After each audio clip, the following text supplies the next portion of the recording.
Blessuð Harpa heiti ég og við erum hér í Stúdíó Kling. Gaman að vera með ykkur í dag. Hún Íris Sigtryggsdóttir er gestu þáttarins og hún Íris er stjórnenda og leiðtogaþjálfi og teymisþjálfi og ótrúlega gaman að fá því í þáttinn. Takk fyrir að bjóða mér. Gaman að vera með þér. Þið kannski duttu hérna akkurat inn í hérna smá umræði. Við fórum að tala svona fjarfundi og þróun á fjarfundum og vorum svona aðeins byrjar á undan okkur. Já. Og hérna var gaman að því. Fórum aðeins yfir viðeigandi klæðnað á fjarfundum og svo. Og það er kannski einmitt eitthvað svona sem það er bara ágætt að byrja þáttin á þessu því að það er svo margt sem er búið að vera að gerast í þessum fjarfundum núna. Alveg ótrúlegt, sko. Breytingar.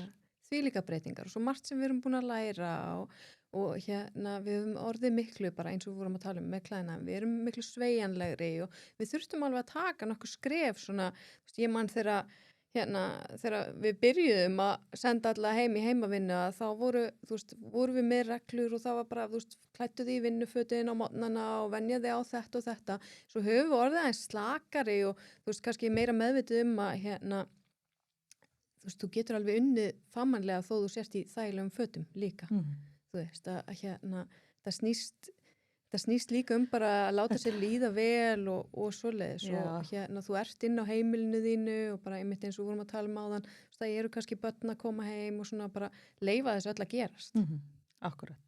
Og ég held líka einmitt, við vorum áður svo rosalega meðvituð einmitt að kannski hvernig við presenteruðum okkur. Ég man alltaf eftir þessu myndbandi einhvers staðar erlendis frá það sem að barnið kemur hlaupandi inn í herbyggið og pappin sem að var á fjarfundinu bara gessanlega létið svo barnið væri ekki þarna og mamman einhvern veginn hlaupandi í herbyggið að reyna að koma barninu út og þetta varði eitthvað svo asnalegt í stað fyrir að bara að þau hefðu bara aðeins stoppað fundin og berga barninu út og það var svo frækt líka af því að það fór alltaf á annan endan af því að hann svona var að reyna að ýta vandamálinu frá sér í staðan fyrir ég held að í dag og þetta er náttúrulega löngu fyrir COVID, ég man ekki hvenær þetta er 2017 eða eitthvað, þetta myndband að ég hugsa ef þetta gerist í dag að þá væri þetta svona eðlilega að bara taka barnið upp og barnið kom inn, ég ætla að labba með hann fram og svo held ég áfram í þessu viðtali það er allir miklu skilningsríkari á þessa hluti í dag.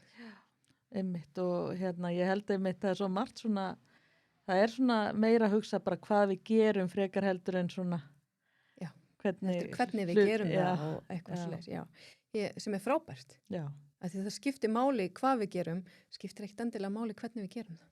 Við höfum öll okkar eigin leiðir. Akkurat.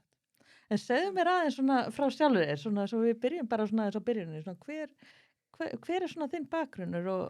Já. Minn bakgrunnur er eins og sagði ráðan þá er ég stjórnenda þjálfi og teymisþjálfi og er með bakgrunn í viðskiptafræði en ef við förum eitthvað svona lengst aftur að þá er ég fædd í Reykjavík eins og flestir en bjó svo í Hafnarfirði flutti til Danmerkur þegar ég var 5-6 ára og svo aftur heim í Hafnarfjörð þegar ég var 10 ára og tók mín unglingsár þar. Ég svona... Voru fólkræðinni þá í námi erlendis? Nei, þetta var bara einhver svona ævintýraþrá. Bara ég er yngst af mínum systkinum og var orðin ein eftir. Ég er algjörst örverpi, Og þau bara fóru til Danmerkur með mig og systkinin mín voru á Íslandi áfram, Og þetta var bara frábær reynsla. Æðislegt. Það var bara æðislegt og ég er ótrúlega þakklátt fyrir það í dag að ég læriði ótrúlega margt að þessu að svona stökkva í bara djúpulögin að varðandi það að og ég held að kannski bara minn áhuga á samskiptum og menningu og svona hafi kviknað svolítið þarna og ég fór náttúrulega að tala ekki stakt orð í dönsku og byrjaði bara á að mæta í skólan og ég þagði bara í held ég 1 eða 2 mánuði svo ég sagði ekki orð og ég bara fylgdist með og horfði og svo talaði ég bara reiprandi dönsku þá var ég bara tók þetta allt inn og bara svo bara nú er ég tilbúin ég bara fylgist með hvernig þið að gera þetta og svona en ótrúlega dýrmætt reynsla en svo flytjum við aftur í Hafnarfjörð og en ég vil líka meina að ég kannski bara svolítið svona rótlaus út af þessu og það er alls ekki á neikvæðan hátt Nei, kannski svolítið ævintýra bara ég er ekkert að festa mig við hluti og þú veist setna þá flytt ég sjálf til útlanda í svona æventýra mennsku, sko. Já. Og Og hvert fluttur þá? þannig ég rúmlega 23 ára, minni mig. Búið með stúdentspróf eða? Nei, Hvernig var það? ég ekki þar. Já. Ég og þetta var nú svolítið fyndið að því að ég starfaði sem fræðslustjóri og fólk hafði alltaf mikið álít á allir þeirri menntun sem ég hafði, en hún svona kannski svolítið óvenjuleg. Ég er alls ekki akademísk manneskja. Já. Og ég hef ég kláraði grunnskóla og mér gengur ágætlega í námi. Ég fekk bara fínar einkunnir og svona, en þetta hendar mér ekkit rosalega vel. Að vera í námi? Nei. Ég er ekki mikið fyrir að svona sitja kyrr og hlusta og ég þarf alltaf að prófa allt og ég hlustaði einmitt á viðtalið við hann Bjart. Já. Og elsku Bjartur, ég tengi svo oft við hann, sko, og við þekkjum svona ágætlega. Ég er svolítið eins og hann. Ég þarf alltaf að vera stíg út fyrir ramman og prófa þetta og af hverju er þessar reglur svona og kannski hjálpar ekki að ég er alin upp af manni sem eitt af því fyrsta sem hann kendi mér var að reglur eru til þess að brjóta þær, sem kannski ekki endilega það sem að foreldrar kenna börnunum sínum.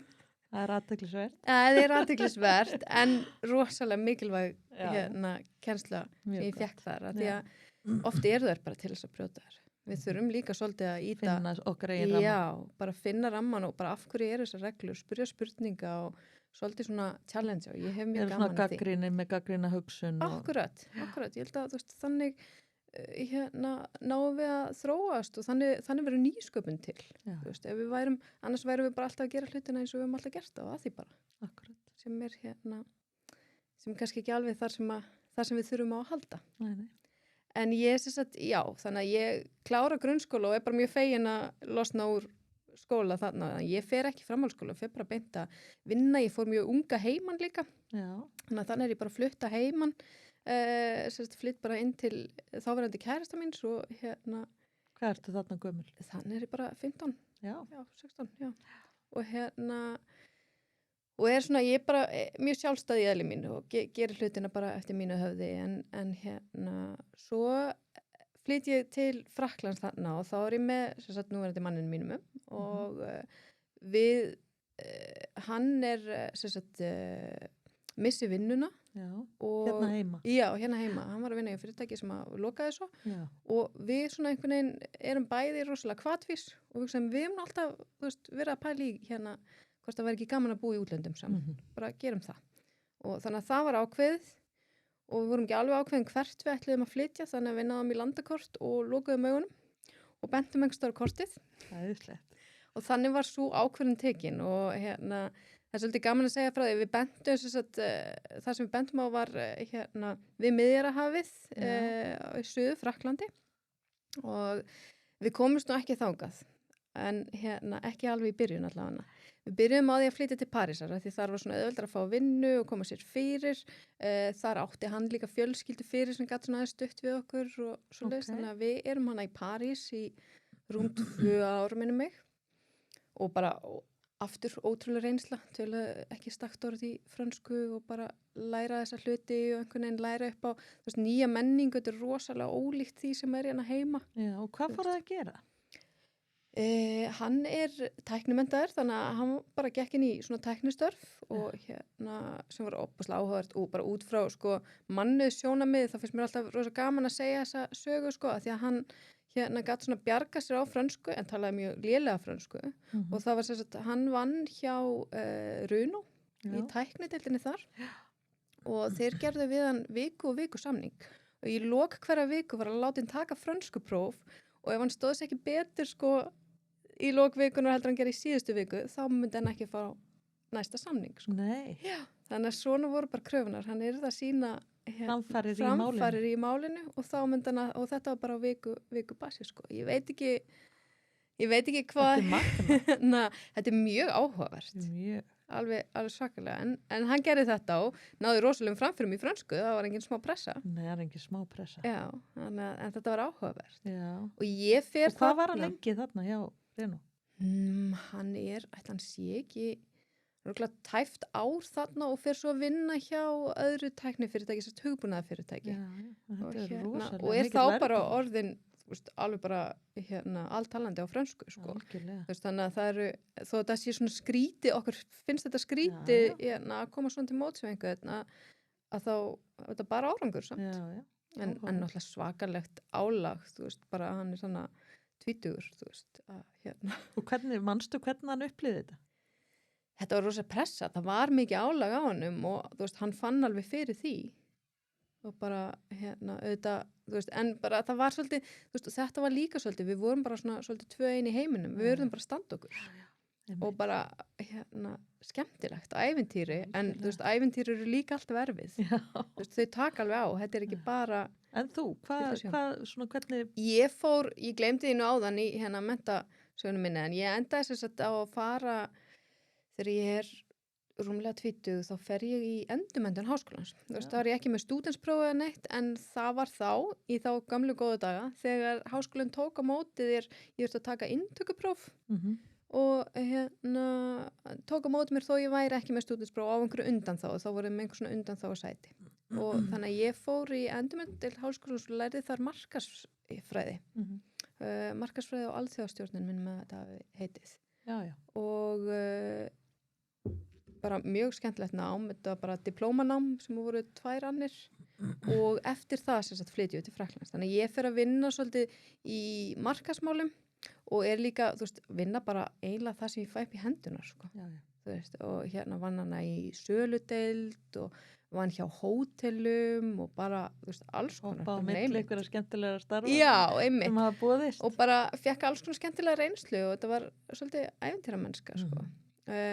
Svo endur við þannig að manninn mín mér sérst boðið starf í Suður-Frakklandi í bænum sem að við bentum upphaflega á. Jú, þannig að á endanum komust við þangað sem var geggjað og þetta er náttúrulega bara, þú veist, þú býr bara við Miðjarðarhafið og þetta er bara æðislegt. Þetta er algjör draumur en þar er hins vegar atvinnuleysi mjög mikið og ég fekk aldrei neina vinnu þar. Sem að sko, þetta hljómar opslega vel að búa bara við Miðjarðarhafið með sundlaug í garðinum og bara alltaf gott veður og svona, en þú veist, og þetta var fínt í 3 vikur sko, en svo var ég bara, nú langar mig að fara að gera eitthvað, en við vorum þarna í einhverja 6 til 8 mánuði, þá er honum boðið starf í Dublin á Írlandi og við bara hoppið, bara hvati sem bara ok, við bara komum morgun og það var líka ótrúlega skemmtilega og mikil viðbrigði aftur að því þar eru komin í enn aðra menninguna, umhverfið, þú veist, það gildi ekki sömu reglur þar og í Frakklandi eru við sem móttökur, þú veist, Íranir tóka ótrúlega vel á móttökur við bara áttum ekki orð, bara þetta er ein yndislegasta þjóð í heimi fólk, þeir eru svo vinalegir og hvernig manstu svona, hvernig það var svona Hvernig upplifður svona móttökurnar hefur verið góðar? Bara, það var einhvern veginn, bara allt sem við mættum var vinsemd og bara alltaf velkomin í landið okkar. Bara velkomin í landið okkar, endilega komið ykkur fyrir er eitthvað sem ég get aðstöða við. Leigubílstjórinn sem að tóka mót okkur á flugvellinum og kerði okkur í íbúðina, hann bara, þið getið komið í mat til mínu þið vilja og getið kynst fólki. Og, þú veist, Írar eru rosalega mikið þannig.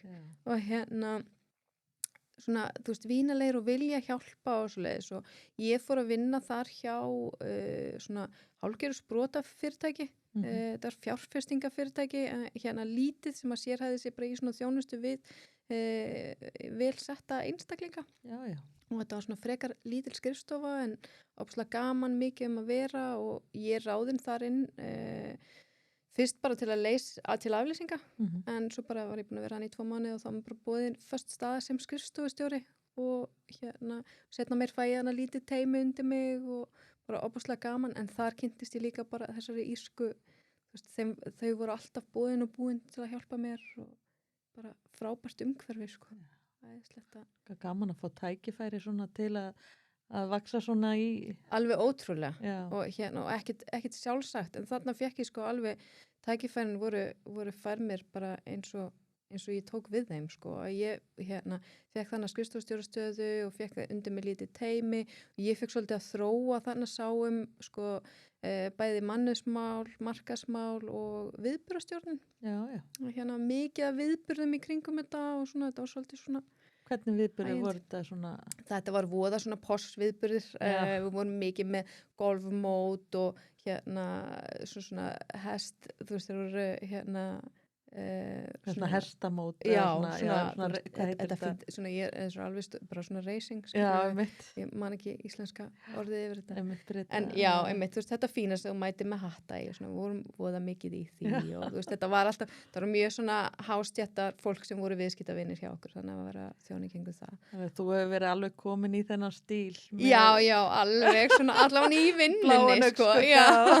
Maður náttúrulega bara fór í búningin og var tilbúin, en ótrúlega gaman að kynnast þessu líka bara, þú veist, og þessu lífi, sko. Æðislegt. Þú veist, og þar, þú veist, eigandunir af þessu fyrirtæki voru ótrúlega góð við mig og ég var ekki búin að vera þarna, ég var búin að vera þarna í 6 mánuði þegar forstjórinn kemur til mín og segir akkur ertu ekki að mennta þig eitthvað? Ég segi, ég bara, þú veist, ég veit ekki hvað ég á að gera og hann segir, þú ætti að fara í námið sem ég fór í viðskiptafræði hjá háskólanum University College Dublin og ég bara mæli með þessum skóla og bara, þú ættir að fara í þetta nám, þú getur farið í þetta með vinnu og við erum bara sveigjanlega á móti og ég bara eitthvað, já, og svo er þetta náttúrulega, þú veist, háskólanir eru einkastofnanir þannig og þetta er mjög dýrt, þú veist, og ég eitthvað að setja það fyrir mig og hann bara, við borgum þetta, við borgum bara námið fyrir þig og þá náttúrulega bara stökk ég á þetta og þetta var þannig að þú gast tekið 2 ár og fengið diplóma og svo 4 ár og fengið BS-gráðu.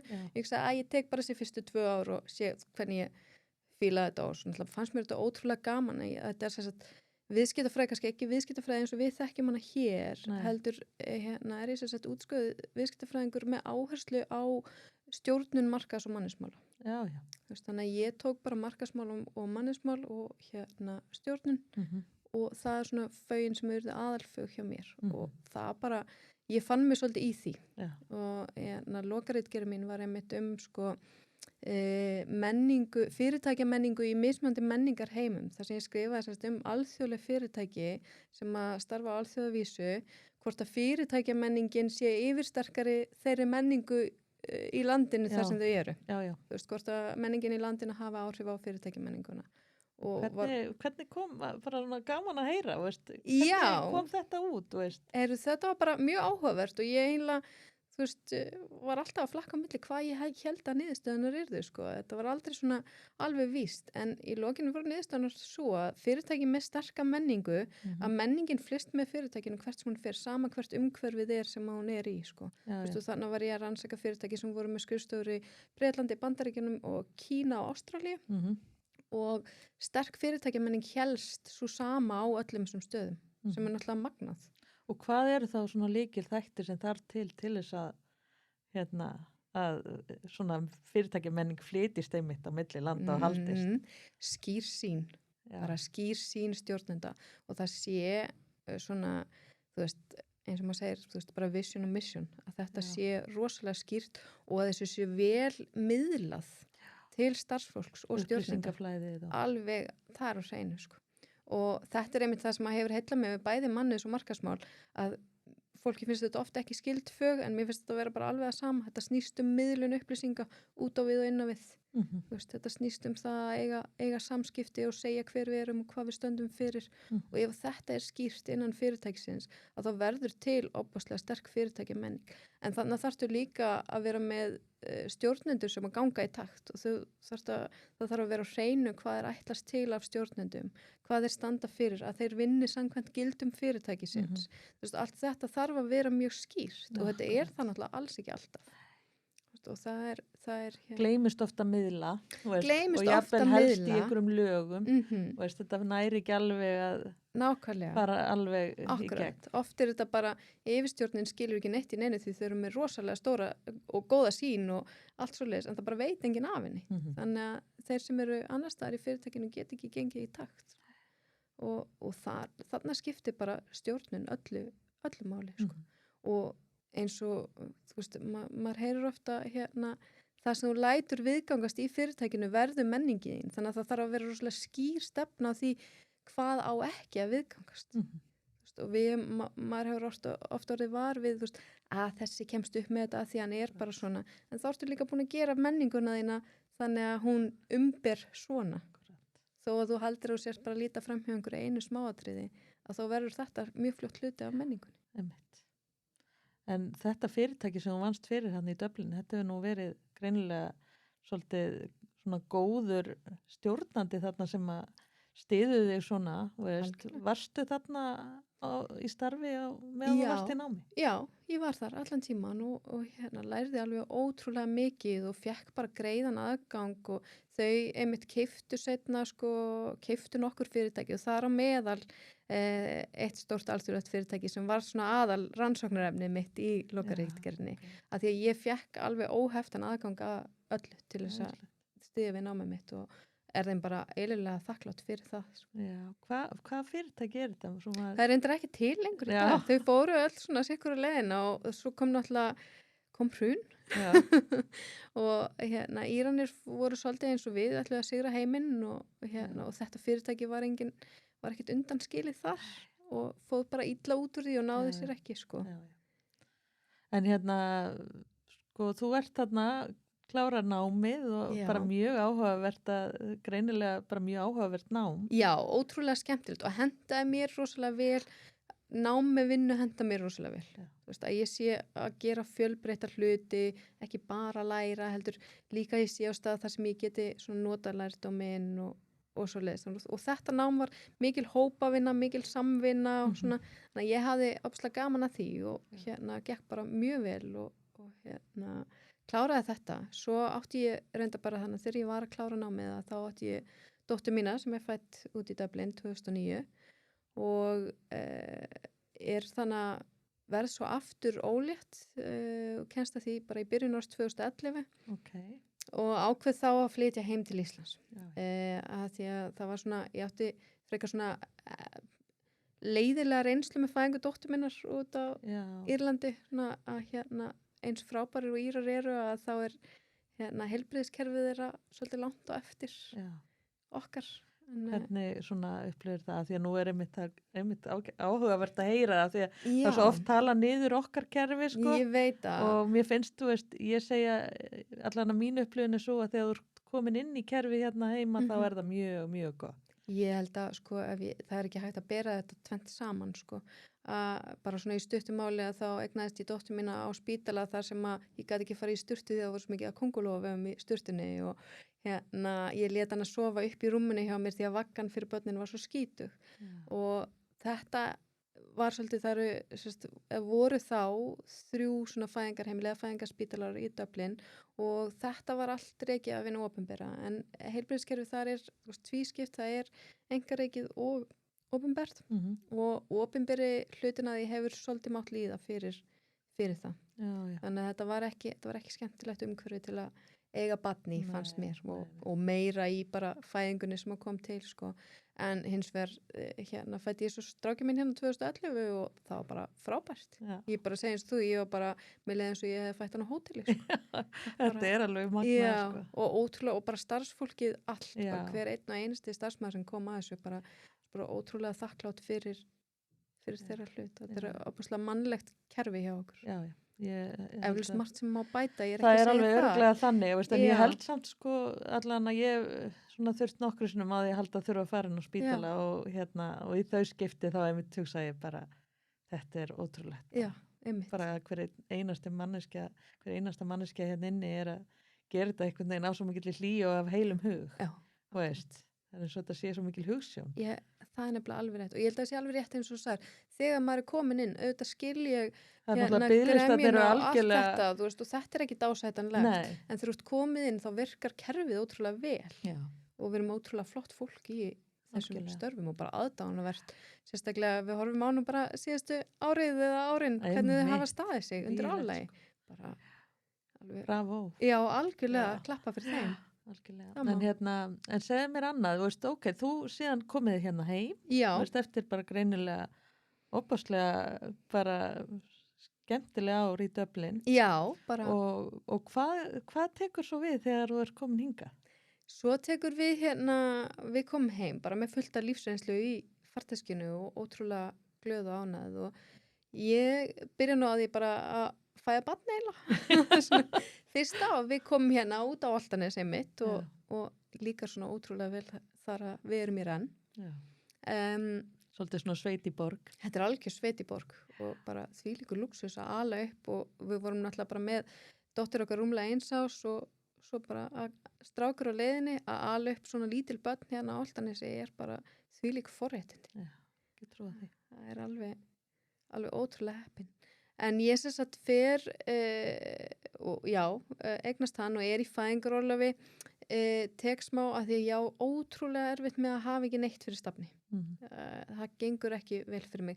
Þannig ég fór og rak kaffihús í nokkra mánuði. Ég drekk ekki kaffi, veit lítið rekstur kaffihúsa en Og hvar var það? Það var í Austurstræti á þeim tíma. Já. Og þarna var sem sagt þetta konu sem að var að reka þetta og baði með að koma inn í reksturinn með sér og ég gerði það og bara ótrúlega skemmtileg reynsla líka.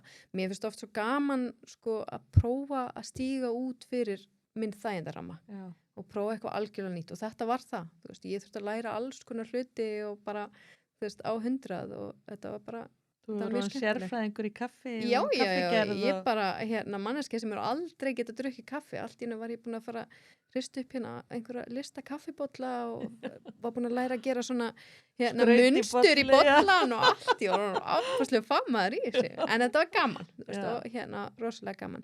Eftir það fyrir ég svo svona þegar ég fer að vinna í alvörunni og þetta var óbúslega þægilegt að því ég gæti líka verið með bara strákinn á öxlinni og haft hann með mér í vinnunni og svona, þetta var, þú veist, gaf mér þetta frelsi. Svo fer hann á leikskóla og ég fer þá að vinna hjá Þekkingu, heitir það, upplýsingatækni fyrirtæki og fer að vinna þar sem verkefnastjóri markaðsmála í upphafi og svo bætast við mannauðsmálin undir mig. Þannig að ég svona stýra þessum 2 flokkum. Og þannig fæ ég rosalega vel að nýta þetta námið og reynsluna frá Írlandi og bara, mér finnst ótrúlega gaman að starfa í tæknigeiranum. Þetta var svona fyrsta skrefum mitt inn í tæknigeiran og mér finnst þetta ótrúlega spennandi geri.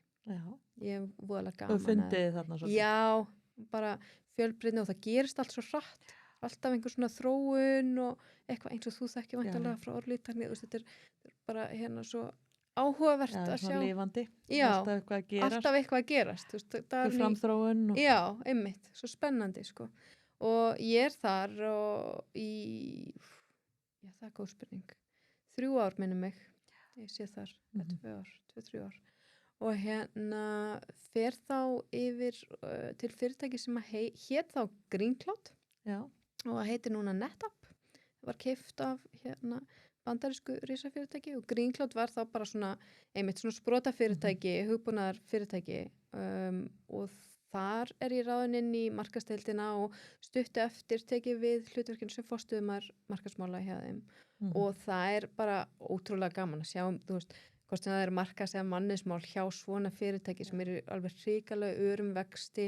Það svo gaman að vinna í þessu umhverfi, sko, þarna nýt ég mín ótrúlega vel að því það alltaf breytast bara hver við erum, getur verið eitthvað annað í næstu viku heldur en var í síðustu viku að því við þú veist, það alltaf verið að endur hanna sig og þróa vöruna, þróa vörumerkið fyrir hvað við stöndum. Varstu þá alveg í allserjar svona bara í markas útliti og öllu bara öllu og ég náttúrulega með frábært teymi hjá mér alveg, þú veist, og þar vann ég með alveg ótrúlega flottu fólki allstaðar á heiminum og bara ótrúlega margt sem ég lærði af þeim og mikið sem ég lærði teymisvinnu þar líka og þar held ég svona að minn þú veist, bakgrunnur í að flakka heiminn að við komum sér vel og bara líka það að ég hef óbúslega áhuga á samskiptum og menningamismunum og svoleiðis það ekki komið vel líka kannski stá sem stjórnandi einmitt að hafa haft þessa reynslu í veist, algjörlega, ég held að það bara verið óbúslega dýrmætt þarna því að þannig ég að vinna með fólki frá Austur-Evrópu, Bandaríkjunum, Ástralíu veist, þannig að maður að vinna með svo fjölbreyttum hóp og maður þarf svolítið að veist, taka utan samskiptin og hvernig tölum við saman og það geta alls konar miskilningar og núningar myndast bara út af frá menningamismun. Algjörlega. Þannig að þetta var alveg áskorun oft á tíðum en ótrúlega skemmtilegt og frábært teymi sem ég vann með. En og bara hrikalega skemmtilegt umhverfi sko. Og þaðan fer ég svo til Advanja en eitt tæknifyrirtækið þar svolítið, þú veist, og það svolítið annar endin og mér finnst Já. gaman sko að hafa upplifað þetta og það einmitt það sem að mér þykir væntum að upplifa mismunandi hluti, fara svolítið öfgana á milli. Já. Þannig að fór ég úr sprotafyrirtæki sem að var endalaust að þróast og breytast og þú veist, þetta var bara hörkubúl og bara við þurftum Kannski svolítið minni peningar líka úr að spila og allt þetta. nákvæmlega og bara þú veist, við þurftum svolítið að finna hver við værum og hvað við stöndum fyrir og svoleiðis í fyrirtæki sem bara stærsta tæknifyrirtæki á Íslandi og elsta. Já. Þú veist, það hægt að rekja þetta aftur til, ég man ekki 1939 eitthvað þegar EJS var stofnað. Þó að Advania-nafnið sé náttúrulega yngra að þá eru leifar byggt á- fyrirtækisins rosalega gamlar. Já, algjörlega. Og það er náttúrulega bara aðrar áskoranir sem koma með því og ég ráðin þar inn sem fræðslustjóri að heyra undir mannusvið og ótrúlega gaman, það er líka bara svo gaman að vinna í þessum geira í fræðslumálum. Já, ég menna þið vendarlega svolítið í farabróti með eins og það er náttúrulega svona rafræn fræðsla og allt annað sem að... Já, algjörlega og bara stökkum á allar lausnir sem í boði voru af því að þú þarft stanslaust að vera að fræða þetta fólk og þú þarft líka svolítið að vera íta á eftir þeim að ná sér í fræðsluna og hvetja til þess. Já. Og þetta er náttúrulega líka bara eitthvað sem líka kannski á stjórnendum líka og opaslega mikilvægt í sko upplýsingatækni en líka alls staðar annars staðar. Ég held að þetta sé svolítið sem að stjórnendur verði að fara að átta sig meira á er að þú verður að þróa fólkið þetta stanslust. Bara eins og þróunin í heiminum í dag að þá bara verður annars verður það eftir á. Þú skilur það eftir og þú vilt ekki starfsfólk sem hefur orðið eftir á. Það er náttúrulega bara staðnar og Já. Það er svolítið spurning svona, Einmitt. hvernig verðum við eftir 5 ára ef við gerum ekkert fyrir fólki okkar. Nákvæmlega, ef að þú ert með staðnað starfsfólk, þá ert með staðnað fyrirtæki og þá ert ekki samkeppnishæfur. Og þannig að áhersla á að vera á þjálfun og þróun starfsfólk alltaf. Og það var einmitt líka svolítið svona áhugavert hérna því að hún Herdís Pála var hérna í viðtali í síðasta þætti og hún var einmitt að tala að fyrirtæki jafnvel þyrfti að fara að spá í að þjálfa fólk sitt út fyrir það sem maður ná að gera í dag sko. Jafnvel til þess að bara þjálfa upp í önnur störf af því að það er bara framþróuninni þannig bæðir kannski verða ekki jafn mörg störf á akkurat þessu sviði þegar framleiðast undir og bara fólk er að fara eitthvað annað. Algjörlega. Alveg sammála þessu, ég held að sé mjög mikilvægt og þess vegna líka mikilvægt að fyrirtæki séu vakandi fyrir framtíðinu og hvað gæti mögulega breyst að því að við þurfum að þjálfa fólkið okkar og fólkið okkar þarf að vera viðbúið og COVID svolítið sýndi það líka hvað fólk getur verið ótrúlega fljótt að aðlaga sig og verið sveigjanlegt. Ég veit ekki hvar mörg ár síðan að stjórnendur fyrirtækja fóru að ræða þú veist svona heimavinnu og fjarvinnu og eitthvað svoleiðis og það var yfirleitt svörum voru þú veist það getur ekkit allir. Þú veist það er ákveðin störf, þú getur ekki sendt fjármálastörf heim, þú getur ekki sendt þessa deild heim. Svo kom bara í ljós að við bara 95% okkar geta unnið heiman. Auðvitað er alltaf framlínustörf sem að er ekki hægt að senda heim en langflest störf er hægt að vinna í fjarvinnu.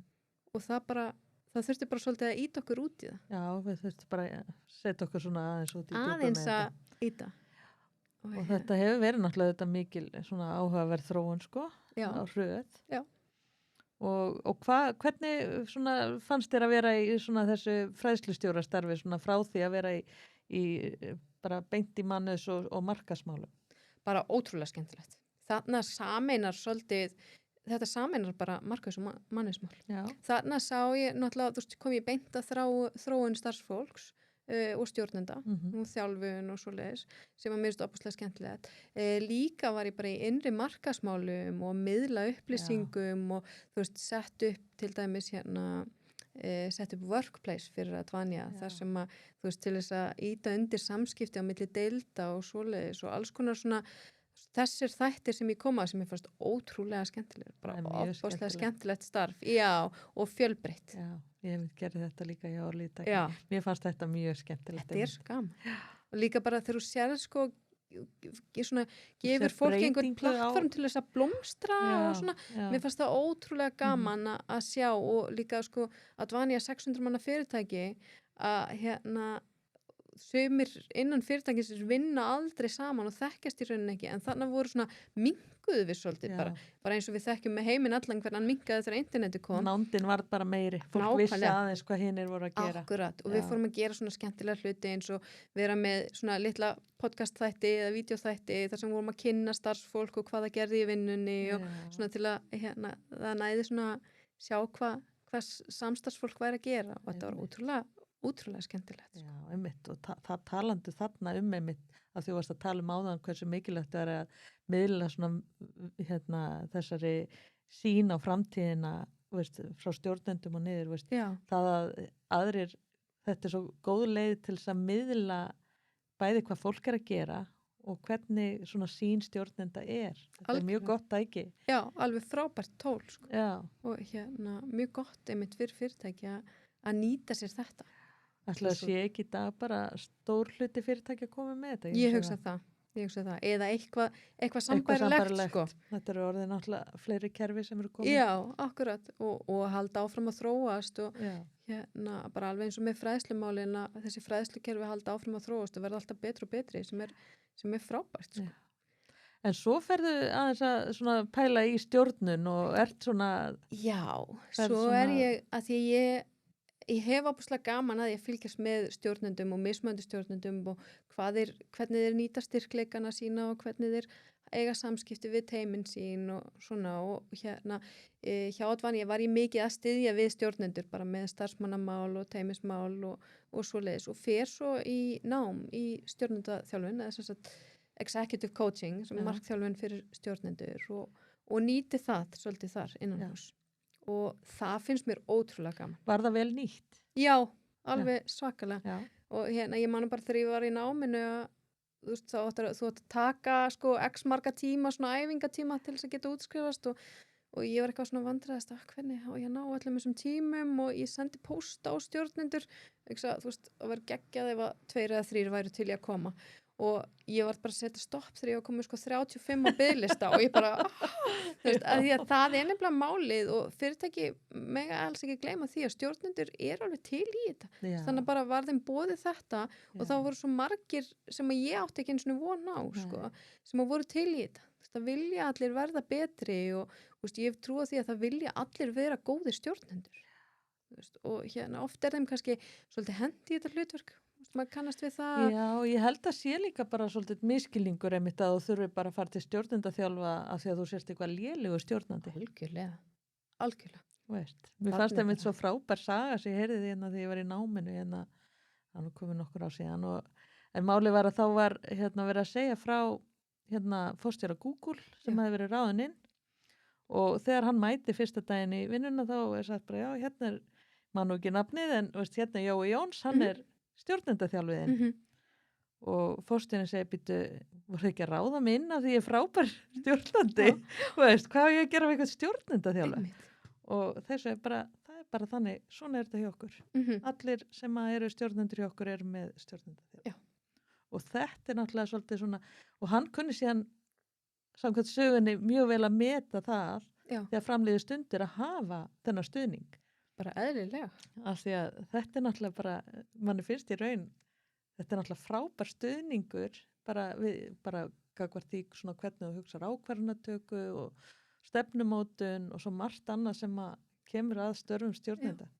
Það er svo margt í þessu, þetta er einmitt skref frá þeirri hugsun að við séum alltaf bara, vitum allt og einmitt, með öll svörin og kunnum þetta allt, að stjórnendur geta alltaf bætt sig og ég hef bara þá trú að þau vita alveg hvað þau að gera en oft bara hjálpar þessi þjálfun, session að koma að staði, hvað er rétt fyrir mig oft þarf bara smá hugsun og að tala við einhvern og þá tekur þau rétt skref ég bara, mér finnst að auðvitað allir stjórnendur ættir að vera með stjórnendaþjálfa ég bara séð góðan árangur af því það er náttúrulega ekki öll fyrirtæki sem að kannski eru komin á þann stað að geta verið með stjórnendaþjálfur stjórnendaþjálfa innan hús. Nei, en það er að breytast held ég. Ég held að, maður svona, ég þjálfaði mjög marga þegar ég var hjá Advania og þjálfiðum þau líka svolítið upp í að bara kynna sér markþjálfa tækni og nota það á fólki sitt. Já,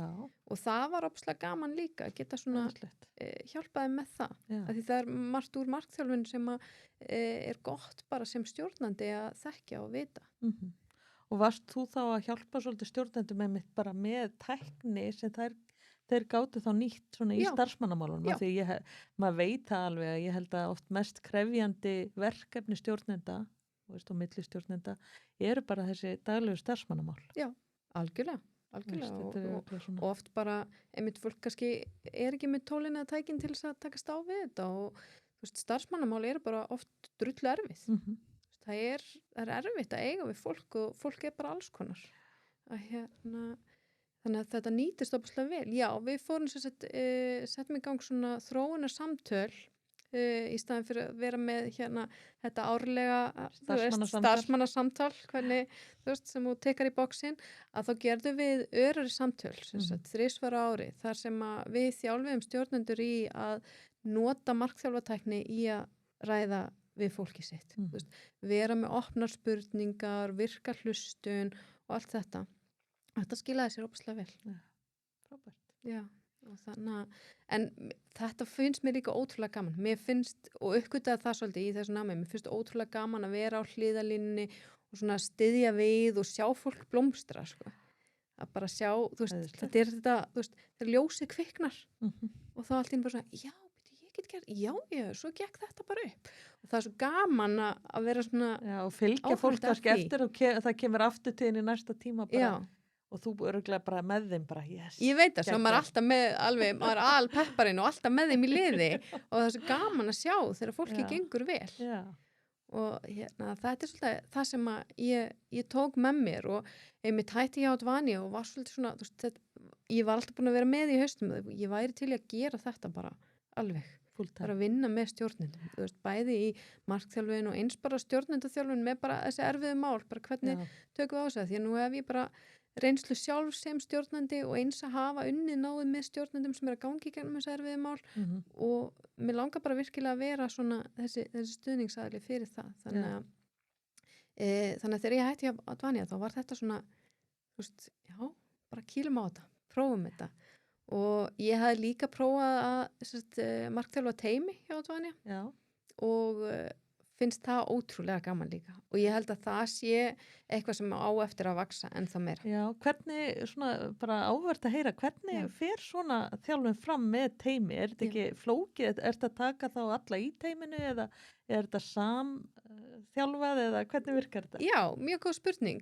Þetta er samþjálfun, þetta er algjör teymisþjálfun og við byrjum á því að taka kannski svona session þar sem að við förum yfir markmiðin og gerum svona markþjálfa samning þar sem að við ræðum svona hvað við ætlum að fá út úr þessari markþjálfun, hvert við ætlum að fara með hana, hvort að allir séu til í að leggja sitt að mörkum, af því auðvitað er þetta miklu flóknara heldur en að þjálfa einn einstakling. Þú ert kannski með 4 til 10 einstaklinga í teymi og þeir hafa allir mismunandi skoðanir og allir mismunandi bakgrunn og þeir eru að koma að teyminu á mismunandi hátt.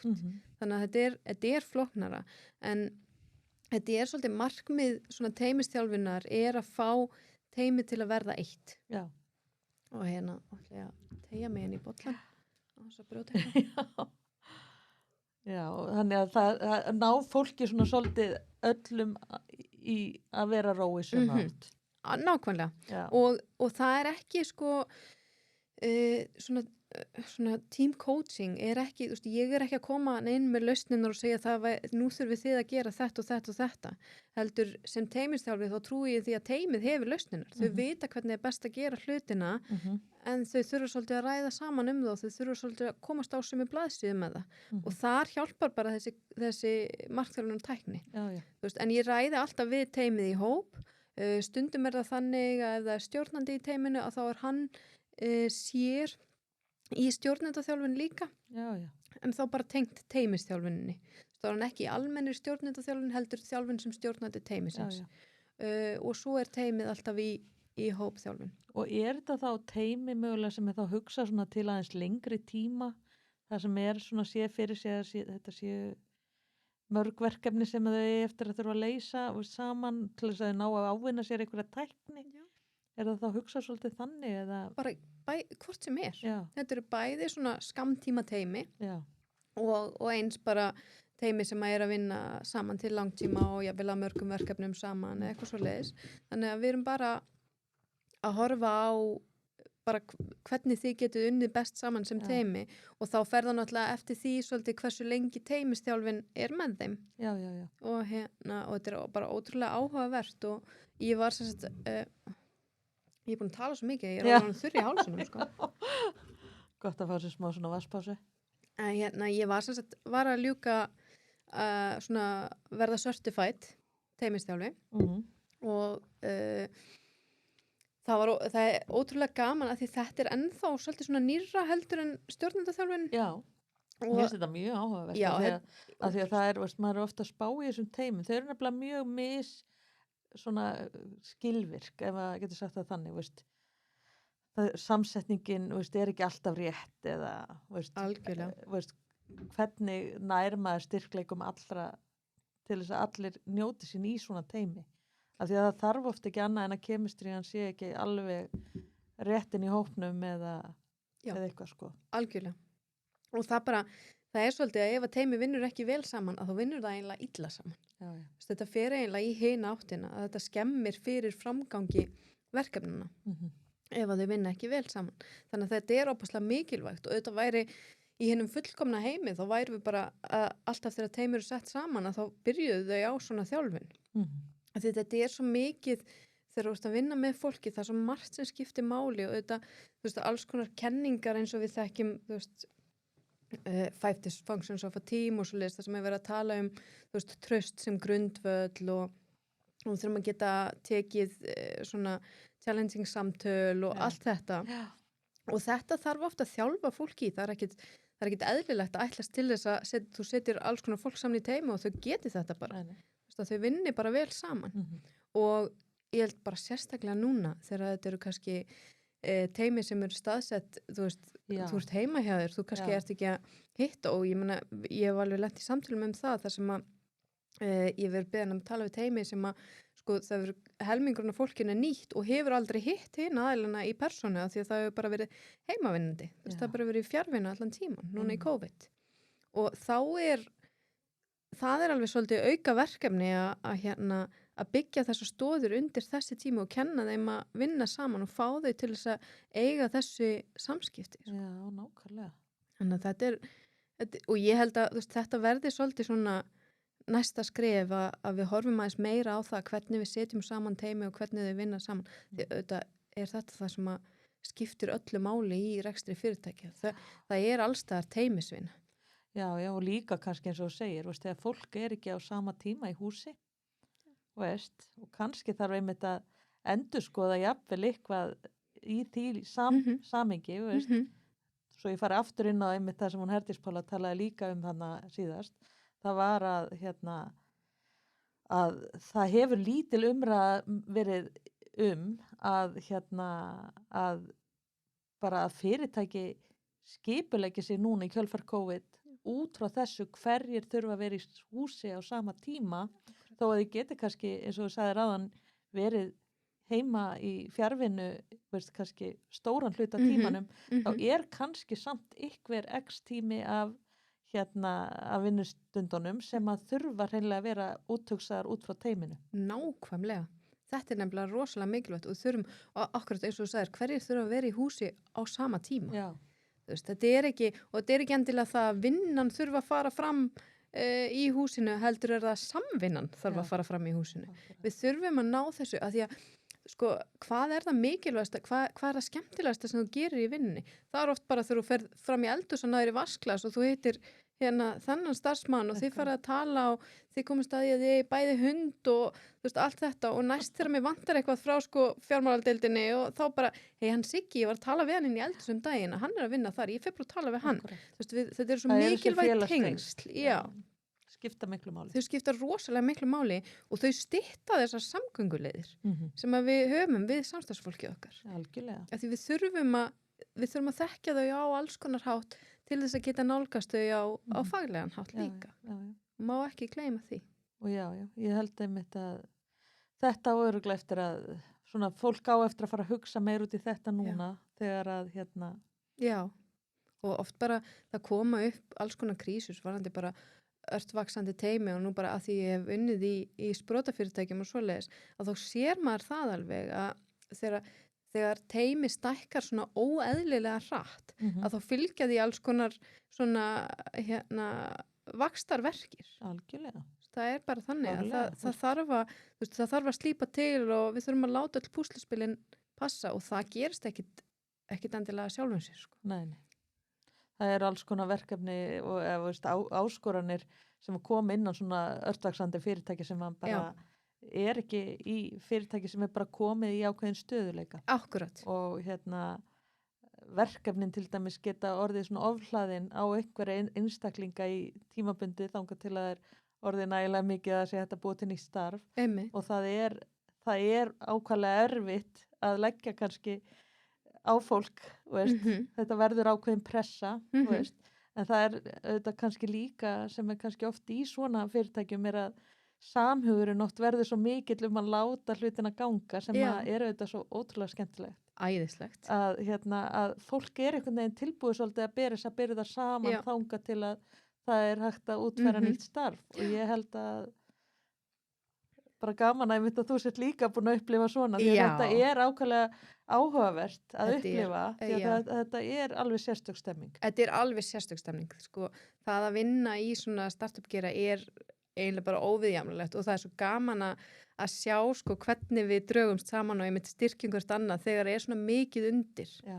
Þú veist og maður sér líka oft þetta náttúrulega bara litlir hópar og margir svona eiga kannski einhvern hluti í fyrirtækinu sem svona early starters og svona að það svo gaman að sjá sko þegar teymi svona virkilega saminast markmið og leggja svolítið sjálfið til hliðar og vinna sameiginlega markmið. Já. Það auðvitað það sem að öll teyma ætti að vera að gera. Akkurat. Æðislegt og en hvað þú hefur náttúrulega þennan mikla áhuga á stjórnendum þá, þegar þú ákveður hreinlega að fara sérhæfað í að þjálfa stjórnendur. Já. Þá ertu kannski svolítið líka að spá í svona hvað góður stjórnandi og hvað slakur stjórnandi. Já, nú bara og eins og við öll hef ég náttúrulega bara kynst báðum tegundum. Já, þú veist, og það flest. Já, akkurat og það ekki sko það ekki slæmum stjórnendum að kenna, þeir séu slæmir stjórnendur endilega.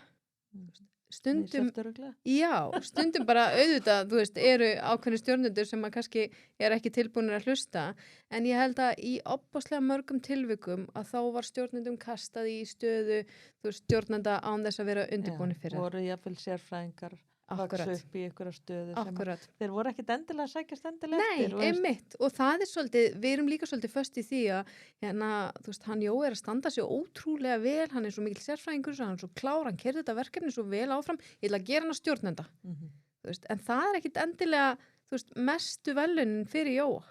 Kannski eitthvað annað sem að virka betur fyrir hann að því hann vildi ekkit endilega vera stjórnandi. Kannski hann frábær verkefnastjóri en hefur ekki áhuga á mannauðsmálunum og það verða bara allir stjórnendur að hafa einhvern áhuga á mannauðsmálunum því það það sem skiptir máli. Þið þurfa að geta stjórna manninum líka.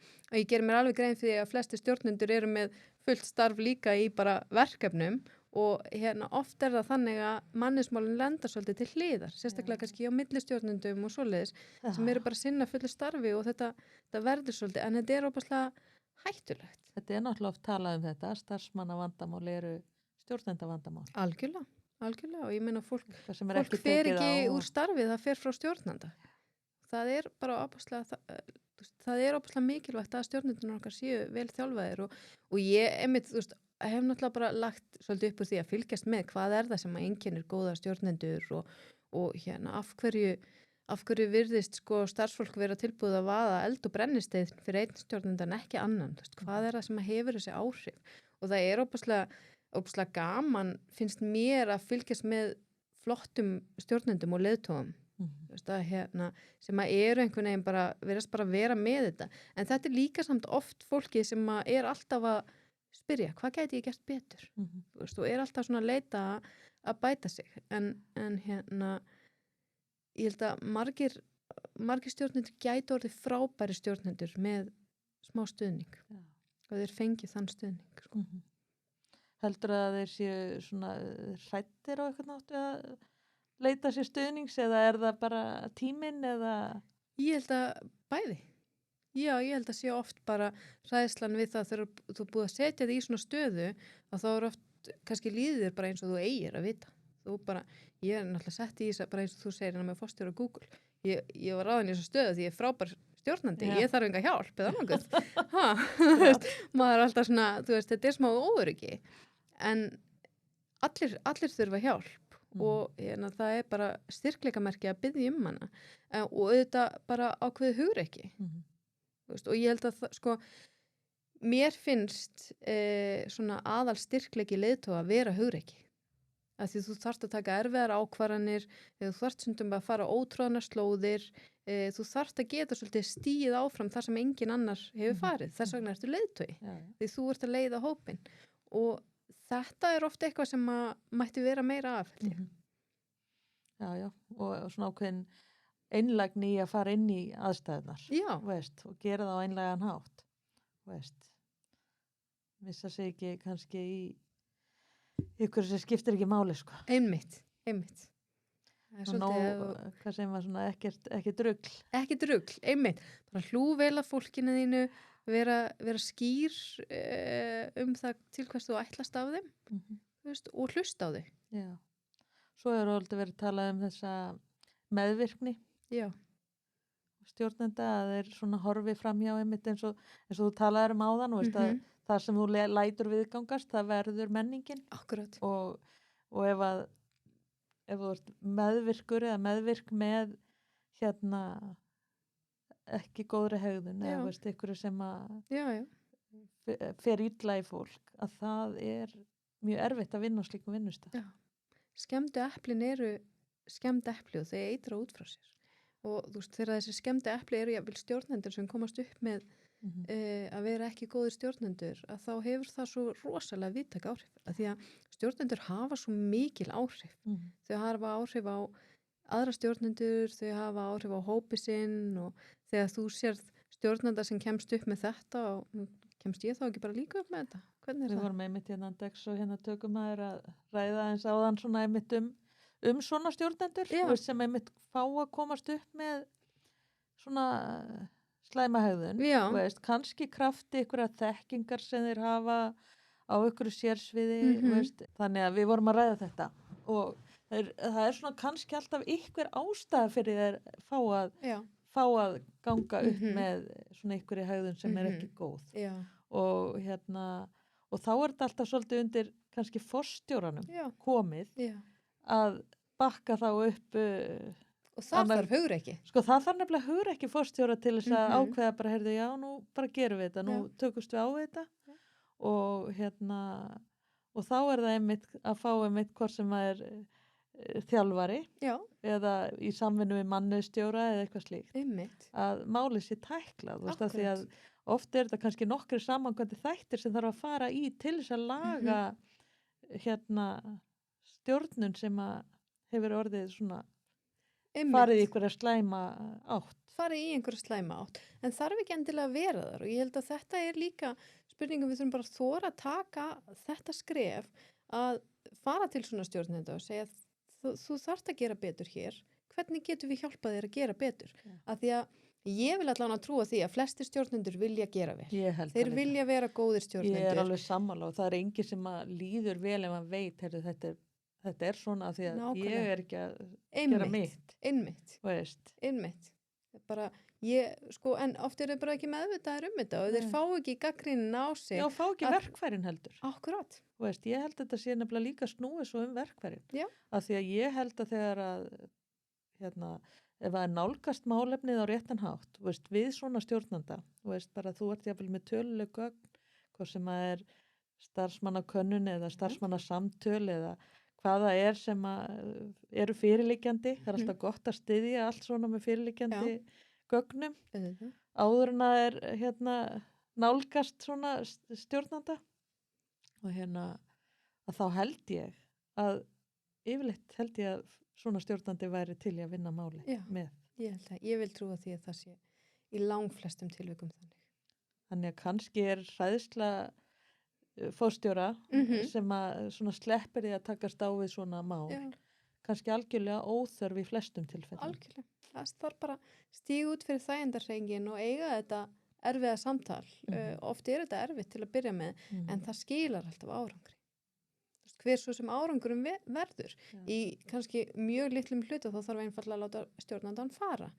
En það skilar þá árangri fyrir restina fyrirtæki. Sem kannski svona stóra mál fyrirtækisins. Einmitt. Já, bara mjög áhugavert. Og hvernig þú núna ert búin að svona snúa bara alfarið, búin að opna þína eigin skrifstofu og bara komin bara öll í þetta að þjálfa fólk. Já, og ótrúlega spennt fyrir því og bara eins og maður verið að prófa allt og núna nýjasta æðið svona gig economy og þá ég náttúrulega bara að prófa þetta, að vera með, ég þarf að vera í þessu líka og bara, mér finnst þetta, og þetta hefur alltaf heillað mig og þetta kannski hendar þetta öðrum betur en einhverjum, þetta hendar kannski mér betur en einhverjum öðrum, þú veist eins og ég var að segja hann, ég er ekki skólabekkjabarnið sem að situr bara og lærir og ég vil fá áskorun og mér finnst gaman að stíga út fyrir þægindaramman og svo leiðis og svo þetta líka bara, ég ræði mér svolítið sjálf og það stjórna vinnutímanum, ég get verið sveigjanleg og ég get svona ráðið hvaða verkefni ég tek að mér ég þarf ekki bara að taka allt sem sett til mín, heldur get ég svolítið stjórna því sjálf. Já, hvenær byrjaðirðu? Ég svona formlega eiginlega bara þú veist ágúst en og svona hvernig fer þetta stað ég svona bara áhugasöm líka að heyra bara hvernig þessi skipting yfir að fara frá bara föstu starfi og svo bara allt í einu verður bara komin bara í það að standa svona ein og einmitt þú segir stjórna vinnutíman og svona hefur eitthvað komið yfir svona skrítin tilfinning bara auðvitað þetta bara svolítið skeri þetta náttúrulega ekki alveg það eins og ég talaði við hann Matta Ósvald einhvern tímann eins og hann sagði við mig það ekkert í eðli mannsins að það sé þægilegt að upplifa óöryggi. Nei, einmitt en þetta náttúrulega bara spennandi að þetta skeri og mér finnst rosa gaman að taka áhættur og vaksa út frá þeim og ég meina ég bara búin að gefa mér þennan tíma í þetta, ef þetta gengur ekki upp þá bara gengur þetta ekki upp og ég fer að gera eitthvað annað en þetta það sem að mér langar að gera núna og mér finnst þetta líka svo spennandi umhverfi og mér finnst svo frábært það sem að þú ert búin að vera að gera með Húbla að þú veist taka þetta fólk að því þetta bara orðin góður kjarni af fólki sem að vinna sem svona giggarar og tengja þau og ég held að þar fáum við svolítið svona stuðning og styrk frá hvort öðru og sem svo frábært að eiga svona samfélag að það veitir styrkin líka og svo finnst mér bara það óbúslega gaman að fá innsýn í hennan heim hjá öðrum líka hvernig þetta og að ég held að við eigum eftir að sjá miklu meira því og ég held að líka fyrirtæki megi alveg fara að undirbúa sig undir þetta svolítið ég held að þetta sé svolítið næsta skref og bara COVID kannski hafði líka áhrif á þetta fór svona að sjá aðra möguleika og fyrirtæki mega alveg vera undirbúin undir það að þetta sé möguleiki að ráða inn svona gig starfsfólk og ég held að þetta komi svo ótrúlega vel fyrir svona lítil og meðalstór fyrirtæki að geta ráðið inn sérfræðinga í svona afmarkaðan tíma eða í litlu hlutfalli fyrirtæki sem að kannski hafi ekki efna á að ráða inn markastjóra eða mannustjóra en geta fengið einhvern sem kemur þá einu sinni í viku og sér þessi mál talandi einmitt eins og við vorum að ræða svona sprotafyrirtæki sem í örum vexti að geta bara hreinlega tekið einn giggara sem að kemur inn bara einn dag í viku og hann bara með þetta verkefni that's it, hann þarf ekkert að gera neitt annað í vinnunni svo bara vex þetta verkefni mögulega og getur orðið að einhverju fullu starfi og þá vilja þér kannski ráða inn í þetta síðar. Þetta nefnilega, ég held að, mér finnst líka alveg ótrúlega spennandi að geta verið að koma með Húbla akkurat núna til þess að einmitt að styðja við þessa þróun. Hún valdi náttúrulega réttasta tíman. Þetta hefði ekki geta verið betri tími. Það er alveg satt. Ég finn einmitt bara, þetta er ekki bara eftirvænting hjá sjálfur mér. Ég skynja þetta alveg í kringum mig að það svona það eitthvað gerjun í gangi sem að virðist vera að breyta atvinnulífinu í meiri átt að þessu fyrirkomulagi. Já, ég held að við mögum að sjá mikla breytingar og ég einmitt mjög spennt í að lesa bókina hennar Herdísar og Árelía. Ég byrjaði að lesa hana og bara mjög spennandi og bara þægilega skrifuð. Já. Hún ekki svona, ekki svona of háflega þannig að geta allir lesa hana. Ég mæli alveg með að lesa hana og þetta þetta bara opbáslega áhugaverð rannsókn sem að búið að vera að gera og ég held að séu nefnilega margir sem eru eins og þú sem að hafa bara svona svolítið aðeins farið að hugsa málið bara að langar að prófa að gera eitthvað annað, gera hlutina öðruvísi og vinna með öðru lægi sko. Geta áfram verið jafnvel í sinni sérfræðiþekkingu en kannski ekki vinna alveg jafn mikið. Einmitt. Það alls konar svona hugmyndir á lofti og það kannski ekki allir farnir að stað í það. Nei. En ég gæti alveg trúið að séu margir sem eru samt með þetta svona ykkur staðar í svona í baksinni hvað segir maður svona aftan í hausnum á sér. Já, eitthvað aftan að hugsa um þetta. Já, ég held að sé alveg á hreinu að þetta sé spennandi valkostur fyrir marga.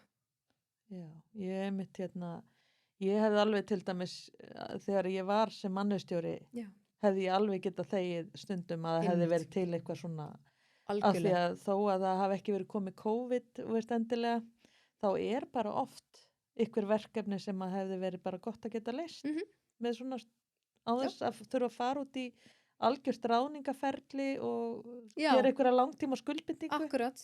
Af því að það hefur auðvitað bara svolítið verið lenskan. Já, og bara dýrt að ráða inn starfsfólk í, að taka allan þennan feril inn og svoleiðis þegar þú ert kannski ekki alveg vissum að þetta sé eitthvað sem þú þurfir til langs tíma eða eitthvað og þá fyrirtæki ekki að hætta sér út í þetta skref, þá kannski liggur verkefnið bara niðri og verður aldrei af því. Já, ég einmitt líka, svo ég líka að hugsa um þetta, svona skyndikinni sem að geta orðið að langtíma sambandi. Já, svo líka það. Þar sem að í raun fyrirtæki færi raun tækifæri, segjum einmitt þetta litla verkefni sem einu sinni í viku eða eitthvað, verði síðan bara að því að það verður bara svona góð tengsl þarna við þennan einstakling, þið líður vel með samstarfið og þetta gengur allt rosalega vel.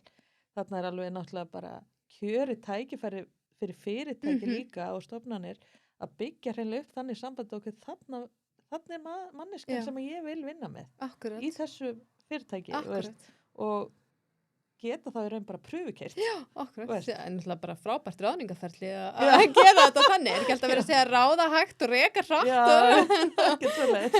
Það liðin tíð. Þetta skemmtilegt. Já, það bara, ráða hægt og reka hægt. Já, reka hratt. Ég hef alltaf heyrt það, ráða hægt og reka hratt. Þess að bara losa þið strax fyrir fólki sem man bara á ekki samleið með fyrirtækinu.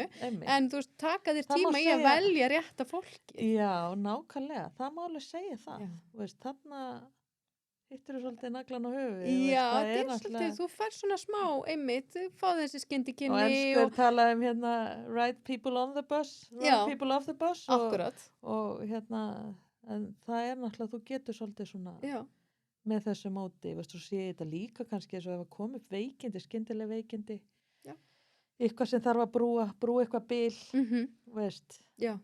Þá ótrúlega gott ef það til sérfræðingar sem að geta stíið inn einmitt á mismunandi sviðum. Akkurat. Ég held að það er margir plúsar við þetta fyrirkomlega. En ég sé eins og með þig, ég meina þú ert nú bara með svo ótrúlega fjörlega reynslu, þú getur gert svo margt. Og svo ég alltaf til ég að prófa eitthvað nýtt. Ég meint ástæðan fyrir ég sitt hér að ég líka búin að venja maður, ég segi aldrei nei þegar ég beðin eitthvað. Og ég heyrði þetta einhversstaðar fyrir einhverjum árum síðan að það svo gott að bara venjast að segja bara já og bara þó þið langi ekki og þó þið finnst þetta óþægilegt, þetta langt út fyrir þægindarhringinn, segja bara já, gerðu þetta bara. Já, sástu myndina Yes Man í bíó?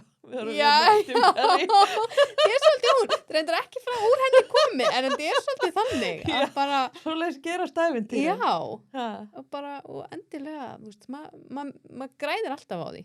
Já. þú veist, grætir þá bara slæma reynslu ef þetta var slæm reynsla. Já, og maður lærir alltaf eitthvað nýtt Já, og, já. og svo bara líka svo skrítið sko, að það einhvern veginn einhver aðstæði sem maður kemur sér í, veist, og það kemur yfirleitt, þú annarkvort hittir eitthvað nýtt fólk eða það gerist eitthvað sem þú gleymir aldrei, veist, það oft þetta óundibúna sem að þú hafðir ekki búist við sem að verður bara eitthvað Alveg svona best. ótrúlega eftirminnilegt og skemmtilegt. Algjörlega. Það svolítið þannig. Það nefnilega svolítið þannig. En hérna, já, erum við ekki bara búin að fara svolítið svona Við yfir? erum búin að fara vítt og breytt Já, en segð mér svona aðeins bara svona í lokin, svona, Já. þú veist, að því að nú ertu með 2 börn og Já, svona, og 2 börn. hvernig, Ég er svona fyrirverandi vandræðingur og er orðin alveg svona sko típisk hérna útkverfa húsmóðir með 2 börn og hund og stationbíl og já, vandræðlingur, ég svona sé þig ekki samt, þú svo að þú sért sko, mér samt svona, þú ert svona ævintýrólingur. Mér Já. finnst þú svolítið svona, hérna, þú hefur svolítið bara fengið að blómstra í svona þinni vegferð, já, hvað sem þú hefur komið. ég er svolítið bara einmitt og það, já, bara fengi að prófa alls konar hluti og bara kann að meta þá alla. Og kannski er þetta líka svolítið svona dæmi að, þú veist, það er ekki þetta að skrifa alla í sama mót. Nei. Þú veist, ég hef fyrsta spurningi mín næstu, veistu hvort þú væri komið stúdentspróf. Já, einmitt. Nei, það er nefnilega máli og, og það er einmitt bara að því við vorum að tala um börnin mín, veist, sem að mér finnst ég alltaf vera að læra af börnunum mínum líka, er að þú veist, þau eru þannig að það er stutt á milli þeirra og þau, þú veist, eru með sömu gen og eru alveg upp á sama heimili en þau eru gjör ólík. Já, Þau eru alveg svart og hvítt. ég þekki það líka. Já, og bara að því að þau eru bara ekkert steypt í saman mót og þau þurfa mismunandi aðhald og umhverfi og svo leis. En varst þú sjálf eitthvað í íþróttum eða eitthvað svoleiðis? Ég var nú lítið í því. Því ég er svolítið að lifa það í gegnum börnum mín. Já, ég nefnilega, mann og sagði mér nefnilega að það er 5 leikar og... Já, og fótbolti og eins og sumarið hefur verið bara fótboltamót eftir fótboltamót og ég hef ótrúlega gaman að því að ég er alveg svona þessi típiska fótboltamamma, elti þau út um allt og þú veist, fer á alla leiki og minnst þetta æðislegt. Það er gaman. Já, en ég var ekki í þessu sjálf, þetta er alveg, sko, svona minn smitaði fjölskyldina af fótboltaáhuga þegar hann var svona 2 ára. Já, Hann bara fættist með þetta já, og er alveg á kafi í þessu og hefur alltaf verið Það er það. Hann bara, við ákveðum bara, ok, og þetta er áhámálið þitt, þá förum við bara öll all in. Og bara, núna er það bara þannig, núna erum við Það er bara fótboltafjölskylda. Já, og bara, þetta er æðislegt, já, sko. ég trúi því alveg. Gaman. Já, Þannig að þér bara líður vel hérna á Álftanesinu og... já. Þetta er frábær staður til að vera á. Ég held að, og ég er oft spurðið að ég, sko, hvernig það sé að búa svona út í sveit og hvað ég sé eiginlega lengi að komast í vinnuna og eitthvað og þú veist, þetta er náttúrulega bara rosalega stutt frá. Þú veist, ég er 5 mínútur að keyra í Fjarðarkaup og þú veist, ég er enga stund að komast neitt en hins vegar finnst mér ótrúlega ljúft að þú veist, koma heim eftir langan vinnudag og keyra hérna Álftanesveginn og ég maður næri einhvern veginn svona að bara tjúna sér niður og svona bara sleppa tökunum á þessari leið. Þú veist, það er ekkert annað, hún keyrir bara í gegnum hraunið Læðið þið aðeins og úr bara, vinnunni? já, bara svona Já.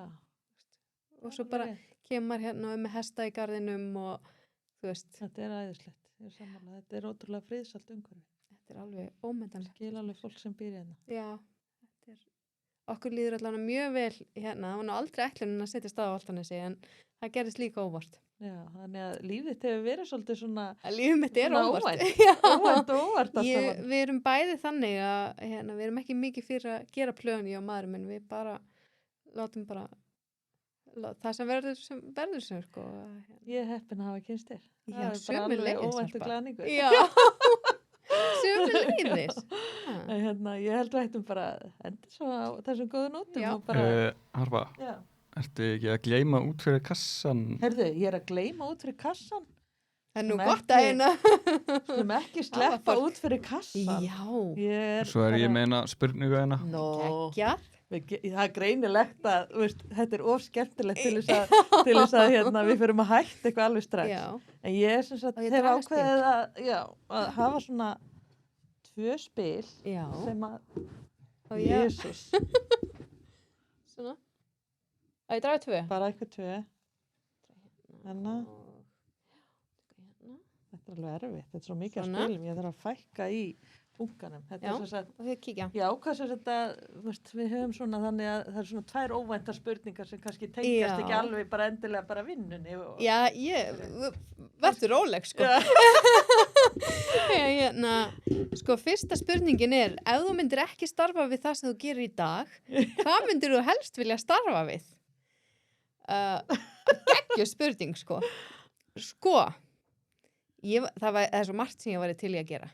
En ég samt segja oft, sko, ef ég væri ekki að gera það sem ég er að gera núna, þá væri ég svo oft til í að vera, sko, smíður eða svona iðnaðar manneski eitthvað. Ég er rosa gaman að því að búa til og gera eitthvað svona. Með höndunum? Já, þú veist að ég er svona ein af þeim sem elska að setja saman IKEA-húsgögn og þú veist, ég lærði að leggja parkett og mér finnst það bara ótrúlega gaman. Þú veist, þannig að ég er svona, já, ég trúi því að ég væri til í að fara í þá áttina ef ég væri ekki að gera það sem ég er að gera. Mér finnst þetta aðdáunarvert starfstétt og mér finnst svo gaman að sjá nú hef ég verið að gera upp húsið mitt þannig að ég fengi að sjá iðnaðarmenn að störfum og þetta er bara, þeir eru svo klárir. Já, svo aðdáunarvert. Það er vitamikið og kunnamikið. Þetta er ekki útséð enn. Nei. Þetta gæti verið einhver tíman, eða næsta skref einhver tíman. Já, maður veit aldrei, sko.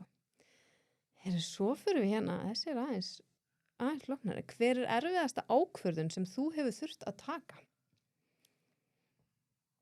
Vá.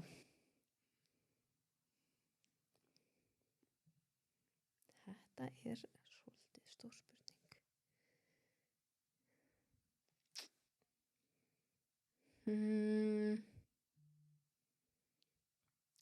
Sko, ég hef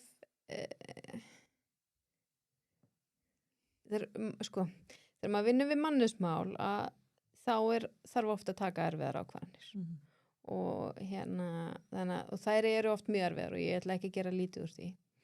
En svona kannski erfiðasta ákvörðun mín er kannski eitthvað svona frekar persónulegt. Þá myndi ég eiginlega segja sko, kannski ekki eitthvað eitt en svona ákvörðun að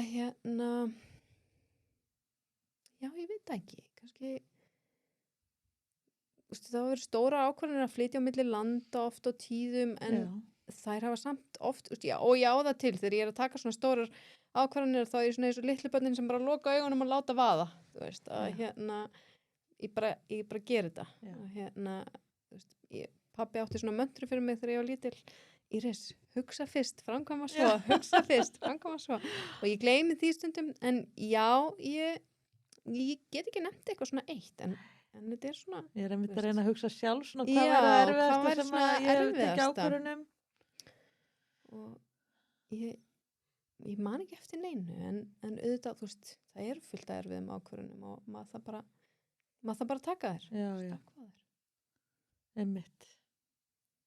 Og það er auðvitað bara yfirleitt alltaf erfitt þegar á því stendur og svo yfirleitt þegar það er liðið, kannski þess vegna erum við ekki alveg með þetta hérna í kollinum. Akkurat.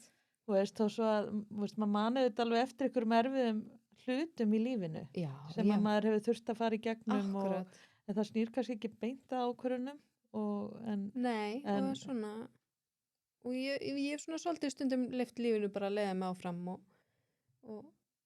og sjá hvert það tekur mig. Nei, ég man ekki eftir neinu svona sérstaklega erfið. Nei, Langar að velja eina enn?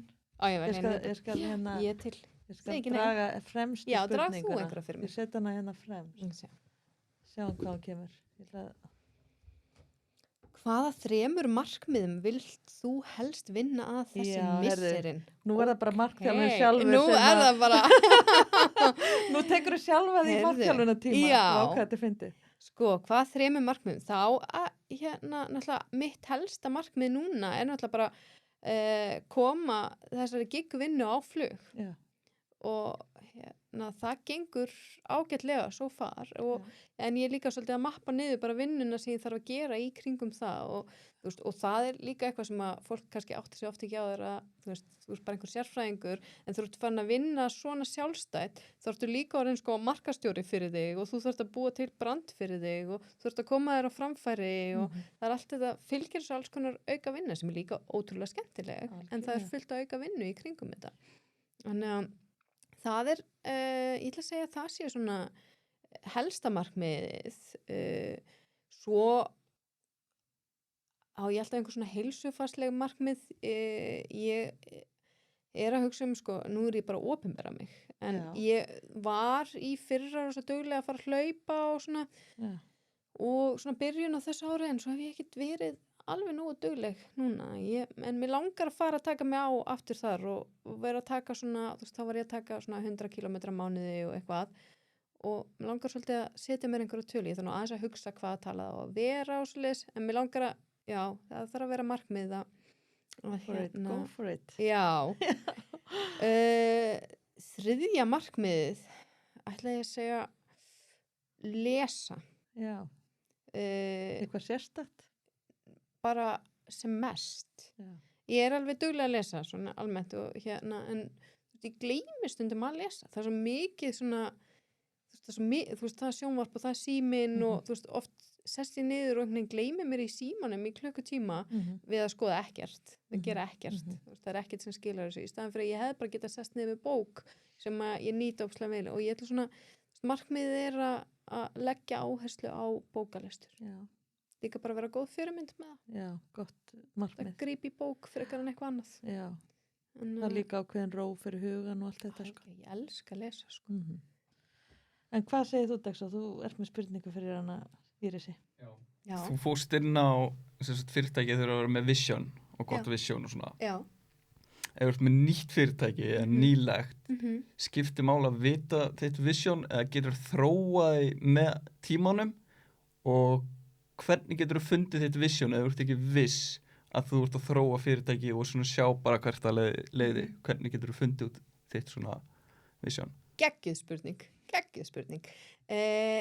Já, það skiptir öllu máli að vera með vision, en vision má þróast og gerir það held ég í flestum tilvikum, en oft það svolítið þannig að þú sem stofnandi fyrirtækisins, að visionið svolítið bara í hjartanuðinu, en einmitt það sem ég var að tala um að oft bara kannski kannt ekki að miðla því, eða þú áttar þig ekki á hvað visionið því þú ert ekki búin að skilgreina, þú veist það inn í þér, þú veist, og ef maður fer að ræða það og við förum að setja það niður og afhverju að þessu og hvað þýðir þetta fyrirtæki fyrir þig og hvað vilt að það geri og hvernig sérðu þetta, hvað ljósið fyrir þetta fyrirtæki, hvað þýðir þetta fyrirtæki fyrir þér, hvað þýðir fyrir öðrum, og það eru til alls konar svona greiningaferðar í kringum þetta, að allir sem stofna fyrirtæki hafa eitthvað vision, en það alls ekkert víst að þau átti sig á því. Erst þú með svona greiningadót? Já, ég hef notað, ég hef stundum verið í svona stefnumótunarvinnu með litlum hópum og svona, og þá hef ég notað þetta eru 7 spurningar minni mig, frá manni sem heitir Patrick Lencioni, og sem með, en þetta úr bókinni sem heitir The Advantage, og þá hann bara að, þú veist, hver tilgangur fyrirtækisins, við förum yfir hlutverk og förum í gegnum alls konar spurningar sem að, þú veist, greina visionið. Af því það er ótrúlega erfitt að miðla upplýsingum og selja þig ef þú ert ekki með vision. Af því að visionið segir svo rosalega mikið hvað þú ert að gera og af hverju þú ert að gera það. Ok, geggja. Já, en það var geggjuð spurning. Já, mjög góð. Hvað sagði hann heitir? Nefnilega... Hvað segir þið? Hvað heitir þessi maður með þessu spurninga? Lencioni. Patrick Lencioni. Alltaf þú að mynda fyrir mig. Já, ég man eftir honum. Úr bókinni The Advantage, og getur líka bara googlað purpose spurningar Lencioni. Okay. Og þá finnur þetta einhvers staðar, Ok, ég gera það. Já, bara á nett. Geggja. Ég hlakka til að heyra síðan frá þér. Já, ég hendi einhver línum að þig. Já, endilega. Það er svo gott að fá spurningar frá Daxa, því hann náttúrulega hlusta á okkur. Já, einmitt. Og það nefnilega, þetta svona þriðja augað. Já, þetta svona utanakomandi. Það gleymir sér svolítið í samtalinu, en svo einhver sem að hlusta. Já, það er Hlusta, ekki hlusta. Já, hlusta og græja allt og fylgjast með Jú, ég hlusta á okkur. Þeir eru mjög skemmtilegar. Já, takk. Mjög gott að hafa Daxa. Já, alveg. Ég held við séum bara góð í dag. Og bara frábært að hafa þig. Takk fyrir að bjóða mér, þetta var gaman. Það var í þetta fallega stúdíó og hitt ykkur. 85 mínútur. Þannig að ég þakka þér hlustandi fyrir að vera með okkur í dag. Þú hefur verið að horfa enn betra. Þannig að ég vona að það hefur verið gaman að.